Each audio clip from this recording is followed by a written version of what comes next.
حضرت عمر کا قاتل کون؟ ایران کی سٹی نہاوند میں مسلمانوں اور پرشین امپائر کے درمیان ایسی جنگ ہوئی جس میں مسلمانوں کی تاریخ بدلنے والی تھی۔ مسلمانوں نے ایک ایسے شخص کو گرفتار کیا جس کا نام فیروز تھا۔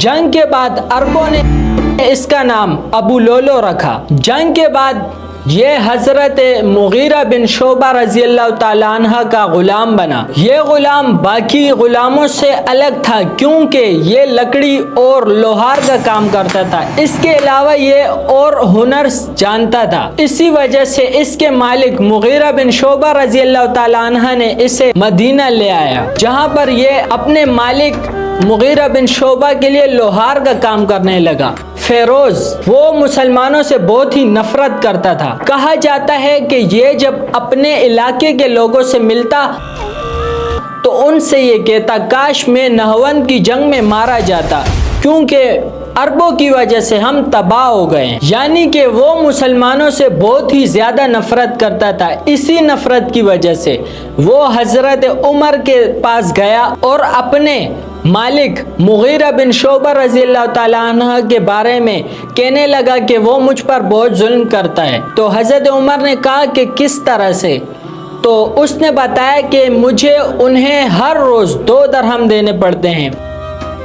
تو حضرت عمر نے ان سے پوچھا کہ تم کیا کیا کام جانتے ہو؟ تو اس نے کہا کہ میں لکڑی کا کام بھی کرتا ہوں، لوہار بھی ہوں اور کام بھی مجھے آتے ہیں۔ تو حضرت عمر نے ان سے کہا تب تو یہ پیسے بالکل ٹھیک ہے۔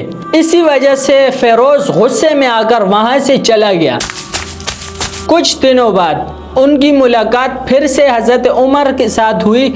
وہ مدینے کے بازار میں انہیں ملا۔ حضرت عمر نے ان کا دل بہلانے کے لیے ان سے کہا کہ کیا تم میرے لیے خنجر بنا سکتے ہو؟ تو فیروز نے کہا میں ایسا خنجر بناؤں گا کہ پوری دنیا یاد رکھے گی۔ اس کے جانے کے بعد حضرت عمر نے کچھ صحابہ کرام جو وہاں پر موجود تھے ان سے کہا کہ اس نے مجھے قتل کرنے کی دھمکی دی ہے۔ ابو لولو فیروز نے اپنے ذہن میں یہ بات رکھی کہ مجھے حضرت عمر کو قتل کرنا ہے، تو اسی غصے کے ساتھ وہ گئے۔ انہوں نے پہلے ایک خنجر بنایا جس کے دونوں طرف دھار تھی اور اس کے بعد ایک ایسا خطرناک زہر تیار کیا۔ انہوں نے اس زہر میں خنجر 2 دن رکھا۔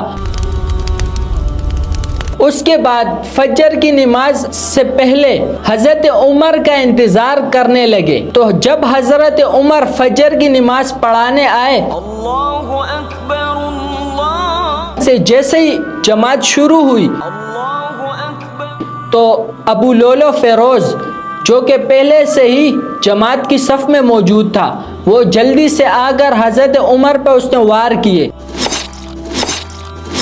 6 وار لگاتار کرنے کے بعد حضرت عمر تو گر گئے، لیکن حضرت عبد الرحمن بن عوف رضی اللہ تعالیٰ عنہ نے مختصراً صورتوں کے ساتھ نماز فجر ادا کی۔ نماز کے دوران فیروز نے بھاگنے کی کوشش کی لیکن صحابہ کرام مل کر کھڑے تھے، جس کی وجہ سے فیروز کو جگہ نہ مل سکی اور اس نے اسی دوران 13 اور صحابہ کرام پر حملے کیے، جن میں سے 6 صحابہ اسی وقت شہید ہو گئے۔ نماز کے بعد جب حضرت عمر ہوش میں آئے اور انہوں نے پوچھا کہ میرا قاتل کون ہے، مجھ پر کس نے حملے کیے، تو انہیں بتایا گیا کہ وہی کافر ابو لولو فیروز جنہوں نے آپ کو قتل کرنے کی دھمکی دی تھی۔ یہ سن کر حضرت عمر خوش ہوئے اور اللہ کا شکر ادا کیا کہ یا اللہ آپ کا شکر ہے کہ میرا قاتل کوئی مسلمان نہیں تھا۔ اس کی تاریخ 25، 26، 27 ذی الحج 23 ہجری بتائی جاتی ہے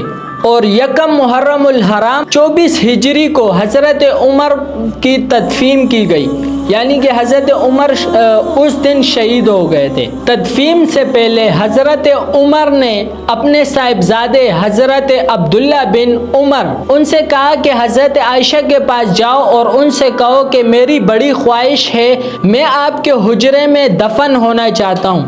جہاں پر جناب محمد صلی اللہ علیہ وسلم اور ان کے ساتھ حضرت ابو بکر صدیق رضی اللہ تعالیٰ عنہ دفن ہے۔ تو حضرت عائشہ نے ان سے کہا کہ میں نے یہ جگہ اپنے لیے رکھی تھی، لیکن میں اپنی ذات پر حضرت عمر کو ترجیح دیتی ہوں، لہٰذا میں اجازت دیتی ہوں کہ حضرت عمر کو یہاں پر دفن کر دیا جائے۔ جب عبداللہ بن عمر گھر پر واپسی آئے تو حضرت عمر نے ان سے پوچھا کہ کیا پیغام لائے ہو؟ انہوں نے کہا کہ حضرت عائشہ رضی اللہ تعالیٰ عنہ نے اجازت دے دی ہے۔ تو حضرت عمر نے فرمایا کہ یہ میری سب سے بڑی اور آخری خواہش تھی کہ میں حضور صلی اللہ علیہ وسلم اور حضرت ابو بکر کے ساتھ دفن ہو جائے۔ اسی لیے آپ دیکھتے ہیں کہ حضرت محمد صلی اللہ علیہ وسلم اور ان کے ساتھ حضرت ابو بکر اور ان کے ساتھ حضرت عمر رضی اللہ تعالیٰ عنہ قریب قریب دفن کیے گئے ہیں۔